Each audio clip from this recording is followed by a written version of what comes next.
দেখাচ্ছি কালকে সামনে বলি পরে আমার চালিয়ে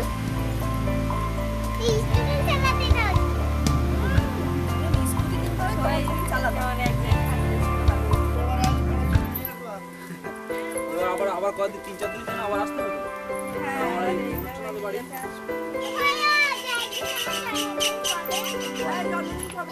তাহলে এবার আপনার বড় ছুটি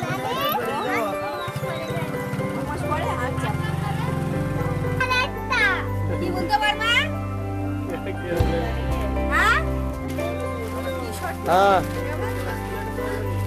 ক্লাসের প্রবলেম বলতে পাল্টালি হয়ে যায়, ও বেশি দামও না। শামসুরনগর যাবো, এই গাড়ি বৃষ্টি হয়েছে বলে মোছামুছি চলছে।